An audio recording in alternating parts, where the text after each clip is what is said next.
Hello friends, joyful ফুডে তোমাদের সবাইকে স্বাগত। আমি রিম্পা। আজকে আমি তৈরি করছি একটা সম্পূর্ণ নিরামিষ আলুর তরকারি। আলুর তরকারি তো সবার বাড়িতেই হয়, কিন্তু এই আলুর তরকারিটা অন্য সব আলুর তরকারির থেকে একটু আলাদা। এখানে আমি 2-3 রকমের মশলা ব্যবহার করব, সেটার জন্যই এটা অন্য আলুর তরকারির থেকে আলাদা হবে। এটা রুটি, পরোটা অথবা লুচির সাথেও কিন্তু দারুণ খেতে লাগে। তো তোমরা ভিডিওটি একদম শেষ অবধি দেখতে থাকো। আমি এখানে কী কী মশলা ব্যবহার করছি।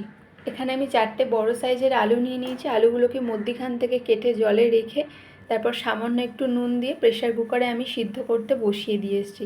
ততক্ষণে আমি এখানে 1 ইঞ্চি আদা নিয়ে নিয়েছি। আদাটাকে একটু টুকরো করে কেটে নেব। আর তার সাথে নিয়ে নিয়েছি 3টে মিডিয়াম সাইজের টমেটো। টমেটোগুলোকেও কেটে নেব টুকরো করে। তারপর টমেটো আর আদাগুলোকে একসাথে মিক্সির বাটিতে দিয়ে একটা পেস্ট তৈরি করব, কিন্তু খুব একটা যে স্মুথ হবে সেরকম নয়, একবার দুবার ঘোরালেই ব্যাস তৈরি হয়ে যাবে।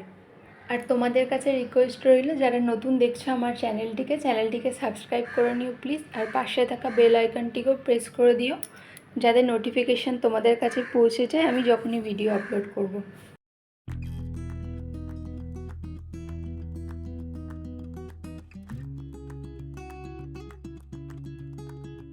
6-7টা সিটি দিয়ে আলুটা ভালো সেদ্ধ হয়ে গেছে। এরকম করে খোসাগুলো টানলেই দেখো উঠে আসবে। আর আমি একটু রেখে ঠান্ডা করে নিয়েছিলাম। এবার খোসাগুলোকে ছাড়িয়ে নেব। সবকটা আলুর খোসাই আমি এরকম করে ছাড়িয়ে নেব। আলুগুলো এখনও পুরোপুরি ঠান্ডা হয়নি বলে আমার একটু অসুবিধা হচ্ছে ছাড়াতে। তোমরা সময় থাকলে পুরো রেখে ঠান্ডা করে তারপর হাত দিও আলুতে।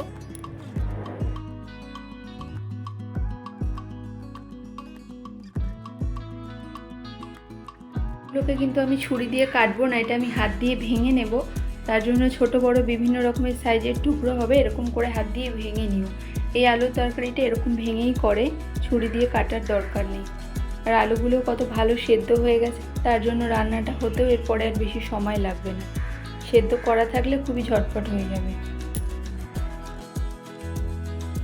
সব আলুগুলোকে আমি এরকম করে ভেঙে এবার একটু সাইডে রেখে দেবো। এবার গ্যাসের মধ্যে একটা কড়াই বসিয়ে দিয়েছি, দিয়ে তার মধ্যে আমি 3 টেবিল চামচ পরিমাণে সর্ষের তেল দিয়ে দিচ্ছি। তেলটা গরম হয়ে গেছে। এবার এখানে আমি খুব সামান্য পরিমাণে 1 চিমটা জিরে দিয়ে দেবো। জিরেটা এখানে আমি খুব অল্প পরিমাণেই দিচ্ছি। আর তার সাথে দিয়ে দিলাম 2টো তেজপাতা আর দেবো 2টো শুকনো লঙ্কা আমি ফাটিয়ে নিয়েছি।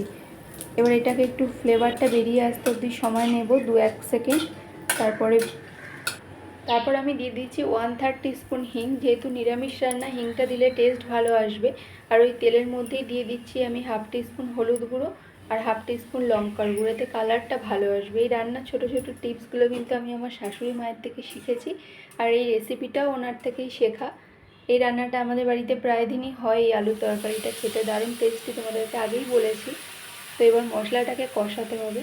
2 মিনিটের জন্য গ্যাসটাকে মিডিয়াম ফ্লেমে রেখে ভালোভাবে নেড়ে কষে নেব। নাড়তে থাকবো যাতে টমেটো আর আদার কাঁচা গন্ধটা চলে যায়। কিন্তু আমি মশলাটাকে ভালো করে কষিয়ে নিয়েছি। এবার গ্যাসের ফ্লেমটাকে লোতে রেখে আমি ছুটতে গিয়ে একটা শিল পেতে রেখে এসেছি। আমি একটা মশলা তৈরি করবো এবার, যেটা আমি এই রান্নার মধ্যে ইউজ করব। এখানে আমি 1/2 টিস্পুন নিয়ে নিচ্ছি গোটা জিরে, আর নেব মৌরি, আর নেব হচ্ছে গোটা গোলমরিচ।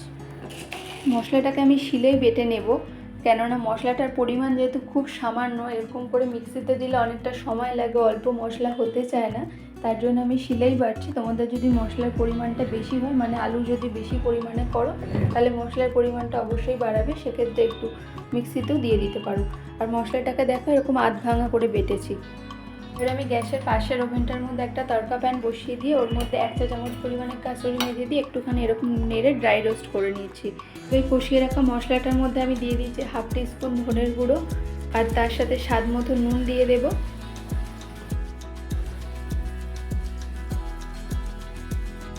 এখানে আমি সামান্য পরিমাণ চিনিও দিয়ে দিচ্ছি। চিনিটা কিন্তু সম্পূর্ণ অপশনাল, আমি টেস্ট ব্যালেন্স করার জন্য দিচ্ছি, চাইলে চিনিটা নাও দিতে পারো তোমরা। এবার মশলাগুলোকে একটু ভালো করে মিশিয়ে নেব। নিয়ে শিলে তৈরি করা মশলাটাকেও দিয়ে দিলাম, আর সাথে আমি কাসুরি মেথিটাকেও দিয়ে দিলাম। এবার দিয়ে ভালো করে মিশিয়ে নেব। মশলাটা আগের থেকেই কষানোই ছিল, দেখতেই পাচ্ছ তেলটা ছেড়ে আসছে।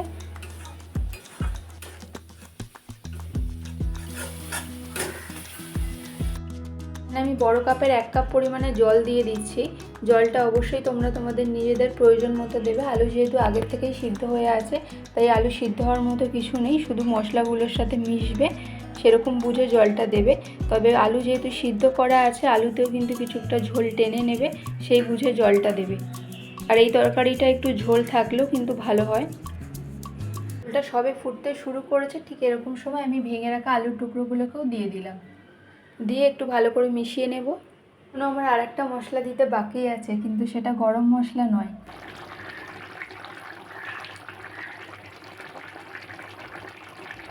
ঝোল ভালো করে ফুটে উঠেছে, এবার ঢাকনা বন্ধ করে মিডিয়াম ফ্লেমে রেখে আরও 2-3 মিনিট সময় ধরে ফুটিয়ে নেব। তারপর আমি ঢাকনা খুলে আরেকবারও নেড়ে দিচ্ছি, দিয়ে এখানে আমি দিয়ে দিলাম 1/3 টিস্পুন পরিমাণে আমচুর পাউডার, আমি এইটারই কথা বলেছিলাম।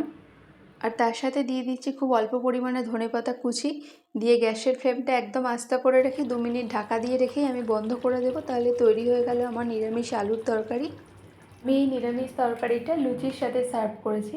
আর তোমাদের আমার ভিডিওটা ভালো লাগলে একটা লাইক করে দিও, আর কমেন্ট করে জানিও কেমন লাগলো।